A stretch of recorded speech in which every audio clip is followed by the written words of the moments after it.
Hello and welcome, guys. Really excited to get the chance to talk to our soccer programs today on campus. We're going to be jumping into this idea of high performance, which really correlates well with our preseason. We want to make sure that you guys have the resources and the capabilities to perform at your best, and that's what we're coming at with this angle, giving you guys the opportunities to both ask questions, but maybe learn a fact or two that may help you throughout this time.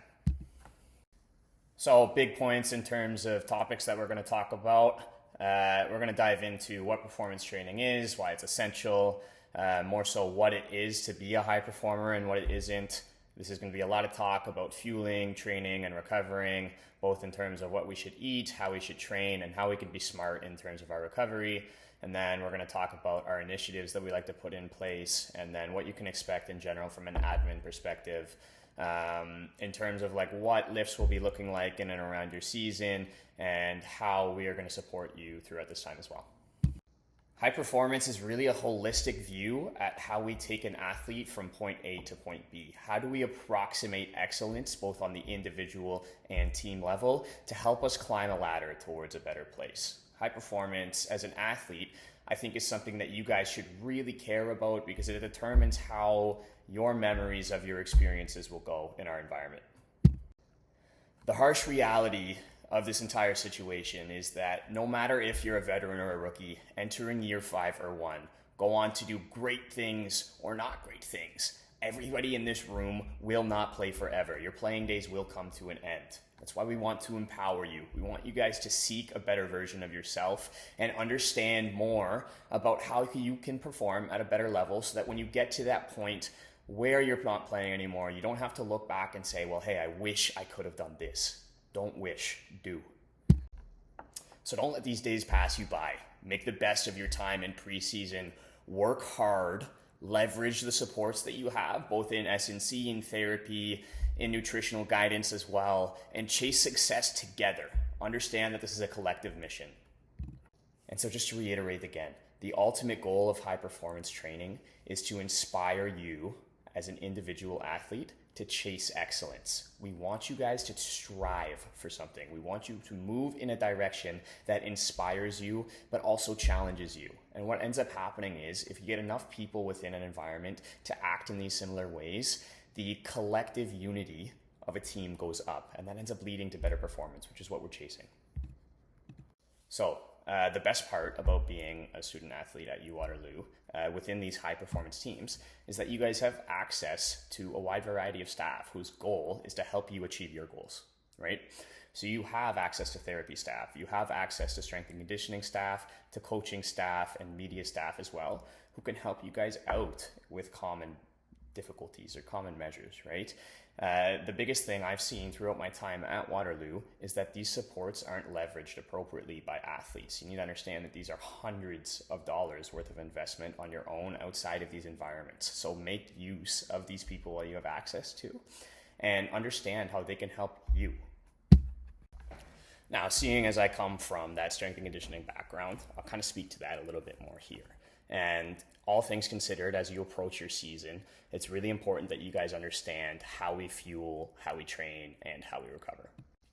Right, so beginning with fueling. How do we eat? What do we eat? And when do we eat? For general purposes, 1 pound is equal to about 3,500 calories. And in a given day, a male or woman can see themselves burn about 1,500 to 2,500 calories without even considering exercise. So when you add in the average on-field session, that burns an extra 500 to 1,500 calories. And then an average gym training session as well would be a little bit underneath that, say about 500 to 1,000 calories. So the reality is, in a given day where maybe you're working out and training in preseason, for example, or have 2-a-days in preseason, for example, female athletes may require anywhere from about 2,000 to 3,500 calories a day, and male athletes may require anywhere from 3,000 to 4,500 calories a day. And that's just to achieve maintenance. That's just to ensure that you have enough energy to keep sustaining the level of intensity that you're at on a given day. So my first point of advice is, as you enter preseason, and especially in season 2, you need to be eating more than you think you need, and you need to be on top of how many meals you're getting in each day. So, what to eat? I'm sure we're all very familiar with our 3 main macronutrients: being carbs, fats, and proteins as well.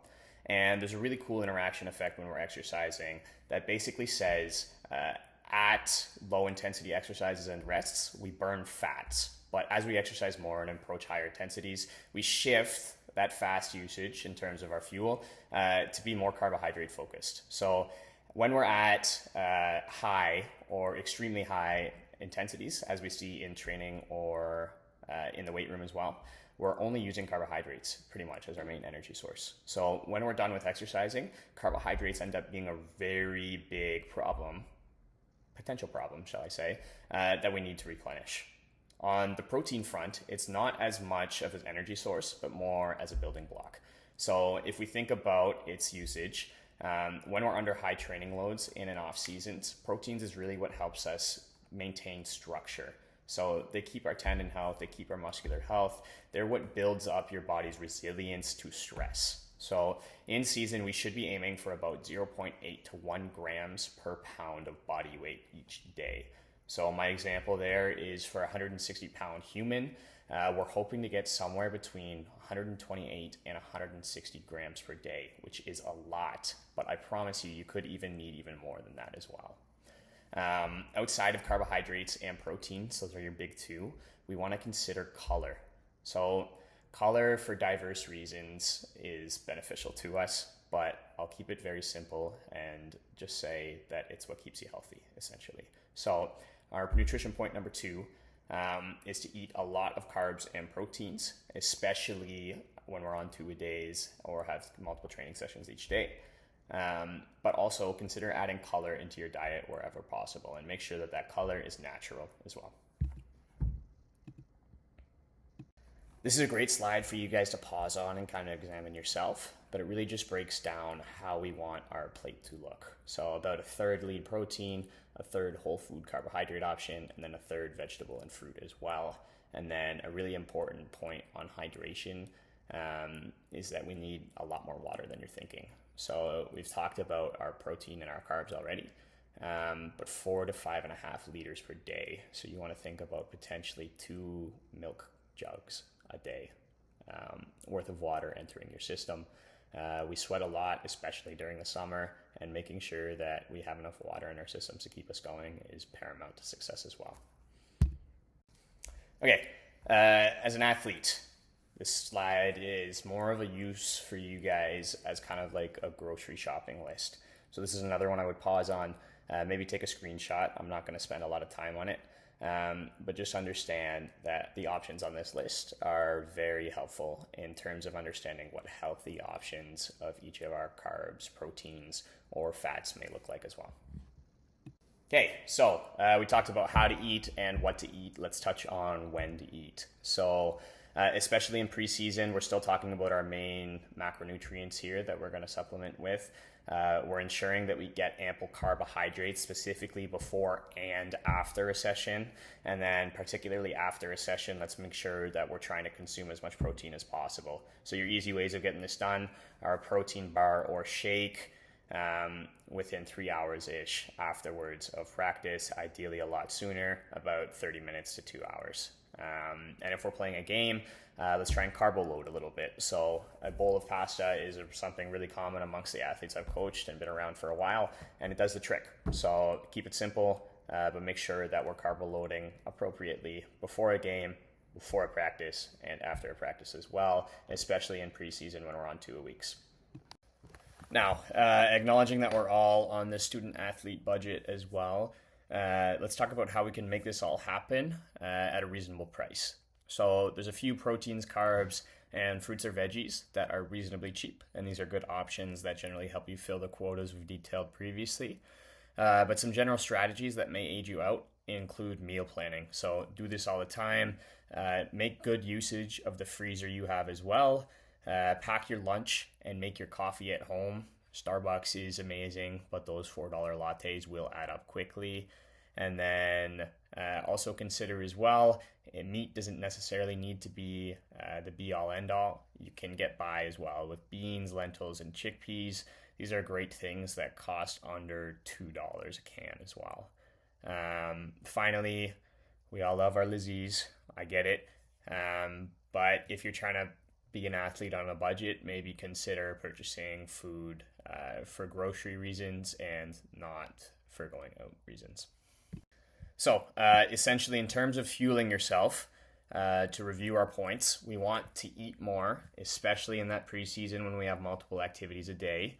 We want to eat a lot of carbs and protein, specifically after sessions for protein, before and after for carbs, and then finding color in our diets whenever possible naturally. And finally, we want to replenish those carbs and proteins quickly after our session. Excellent. And kind of shifting gears now into training, let's just touch really quickly on why we train. Very simple. If you were a quicker, more coordinated athlete who had better balance and stability, stronger, had better endurance, dealt with less lingering injury, felt less laxity in your joints, and could maintain sprints longer or have fresher legs later in games, you would feel better. And these are the adaptations that we hope to get by training. And it's one of the reasons why we devote such attention, shall we say, into our off-field resources as well. So this is another summary slide if you wanted to screenshot it to help yourself understand a little bit more about the training spectrum. All I'll say on this is if you approach the gym with considerable intent and effort, these are the types of adaptations that you can expect to get from it. Now, hesitations revolving the gym are totally normal to have, and I think it's a normal reaction to approach an environment if you haven't quite been in these spaces before. So I thought I'd detail a few misconceptions that I constantly kind of interact with in these environments, and then detail the side of things that research has said. So the common misconceptions I see are that lifting weights gives you a bodybuilder physique, poses a potential injury risk, and then doesn't transfer to the field as well.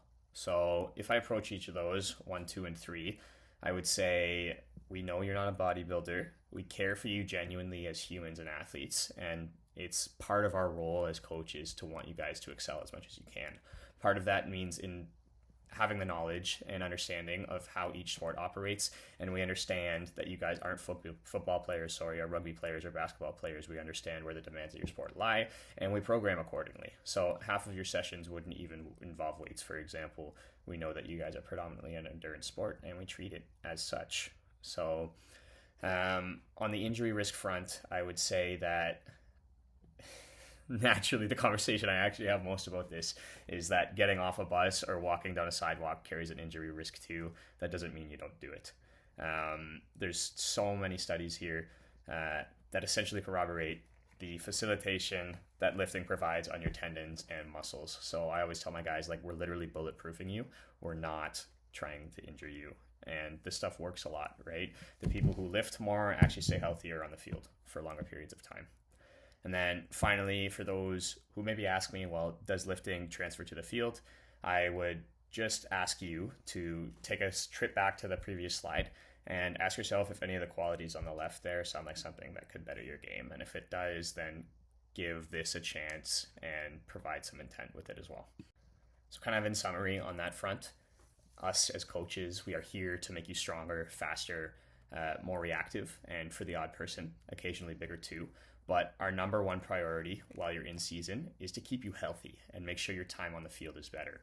We know the most important part about your sport is the sport, and we're attempting to respect that as much as possible. But there's a certain amount of beneficence to your sport that can be gained from you guys investing a little bit of time into the supports that are offered as well.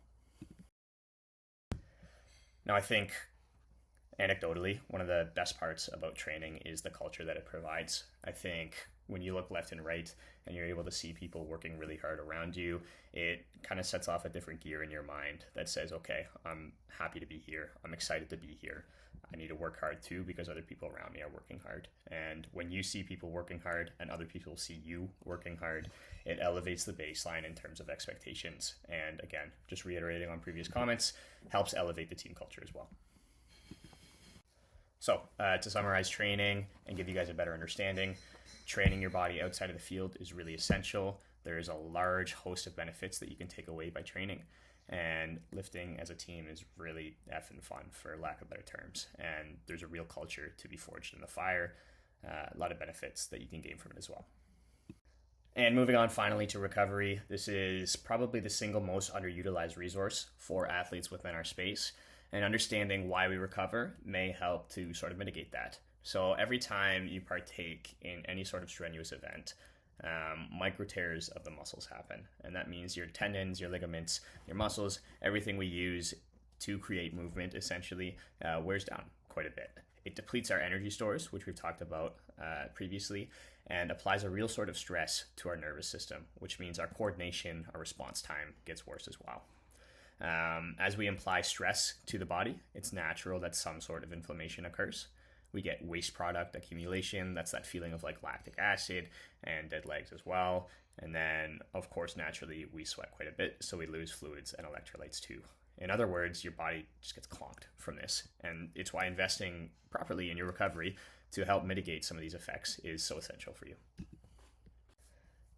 Now, the most essential part of recovery, I would say, is understanding which methods are best suited for you in an environment. So when we talk about kind of what will provide the most bang for your buck, in terms of recovery methods, I've created this helpful graphic for you guys as well. So you can take a screenshot of this, and what it essentially is a point system. So after each strenuous activity, so post game day typically, we'll send these out or something similar to it, and it's essentially just serving as a guide to help you get back to the best version of yourself as quickly as possible. And what you'll notice as you go through this is that our high yield modalities, so the ones that give us the most points, are actually the most simple ones to get accustomed to every day. It's the basics, right?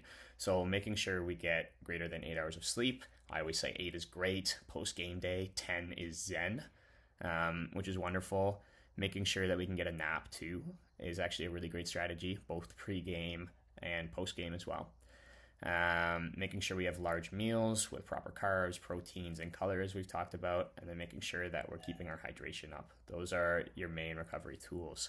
Outside of that, staying active on your feet, hot baths, cold baths, or contrast baths are really helpful as well. And then you kind of get into sort of your more feel-good recovery options, which may make you feel good for a second, but probably don't provide the overwhelming value that our 5 and 4 point options do. So I typically say try to get to about 30 points from things on this list, each dot jut being its appropriate number of points. And you'll know you'll have recovered a little bit better. So to summarize, typically what we talked about with our recovery, training really does a host of harm to our body, and it's really important to acknowledge that each time we take on a stressful training session, there's likely some actions that we need to take to get back to our best shape. Then finally, our point number 2, your main recovery methods are your nutrition, sleep, active recovery, and rehydration. And then there's a host of other beneficial options for you as well that typically will help you, just not to the extent that these ones will. So now that we kind of have an understanding of how we fuel, train, and recover, let's talk about expectations and what we kind of consider to be our non-negotiables. So in order to get a lot out of this, your investment is required, and that means a few things. So rehab club, if you're an injured athlete, first and foremost, really important to make sure that you're still attending practices, you're still attending lifts.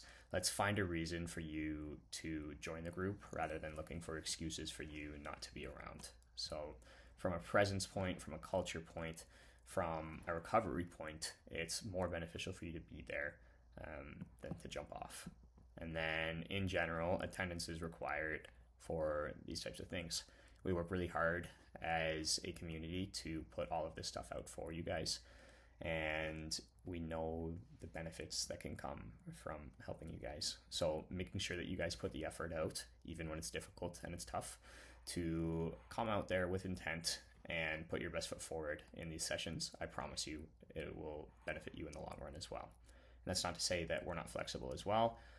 We're coaches. We know that you guys have tons of stuff going on as well. We're reasonable people. Reach out to us and find a reason to stay into the game again, rather than jumping out. And then finally, from a therapy standpoint, we'll see a lot of athlete monitoring. So after practices, you may be asked for RPEs, which are rate of perceived exertions, just making sure that you give honest answers to them and understand what your time are. It goes a long way in order to help understand what the training effect was on the session in terms of how tired you guys may be, but also gives us the chance as coaches to look at that and monitor or adjust practice protocols as are required to make sure that you guys stay healthy. So from an admin talent perspective, we'll cover both the schedule of lifts and individual meeting requests. Likelihood is throughout in season, we'll be lifting twice a week. That'll come through the S&C department as well, so just stay tuned for that, and then make sure you plug it into your calendars if and when that comes. And then finally, as I mentioned way back when at the start of this presentation, we are here to help, and part of that means you guys coming to us. So if you're an athlete who per se wants to get faster in a straight line, you know that you can't quite change direction as well as you want to, you know you need to get stronger in certain areas, don't hesitate to reach out. We want to help you guys, right? So specifically preseason being that time, this is a great opportunity to reach out to a head S&C coach and see about individual development plans, as well as that may be something that we are able to accommodate.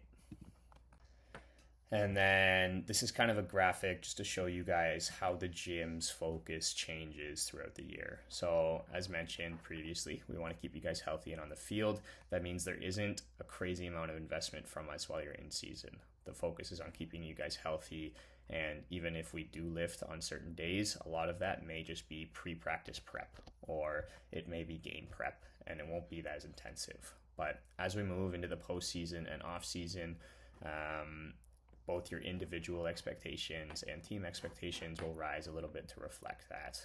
Our off seasons are really short, especially with the majority of players in these programs playing some sort of League One, OPL, summer ball as well. We understand that. So we want to get you guys in as much as we can see you in that postseason to make sure that we can make use of the time that we're allocated throughout that time. So again, as we move into postseason and off-season, you'll see in the schedule here, take another screenshot if you want to, that these essentially commitments tend to move up a little bit as your practice time and sport commitments go down as well. So fitness testing. If you're a recurring player, you're likely familiar with everything we do. If you're a new recruit, this slide may be especially pertinent to you. So we undergo a few tests that essentially give us metrics that help us approximate explosiveness, endurance, strength, etc., right? So we test quite a few different things. They'll probably be tested 2 to 3 times a year, and this just helps us kind of gain allocations in terms of how much somebody has progressed, regressed, how much as a team we're expected to do. So we take grip strength, 3 different jumps, 30-meter sprint, and then your yo-yo test, which is similar to your beep test. And familiarizing yourself with what these look like prior to, and even practicing these things quite a bit prior to, is pretty important, because there may be certain benchmarks set out by your teams that they want you to reach prior to coming in. And some information will likely be provided to you if that is the case. So, in conclusion, fueling yourself, training yourself, recovering is really essential, and it provides the opportunity for you as an athlete to climb this ladder and get a new perspective on what it means to put work in, both as an individual and as a team member as well. We're one big cohesive unit as an athletics department here, and our goal as practitioners around you is to help you out as much as possible. So please don't be a stranger, familiarize yourself with us, and leverage our talents to help you guys become better at your sports. Thanks a lot, guys. Best of luck this season. I look forward to hearing from you guys individually as well.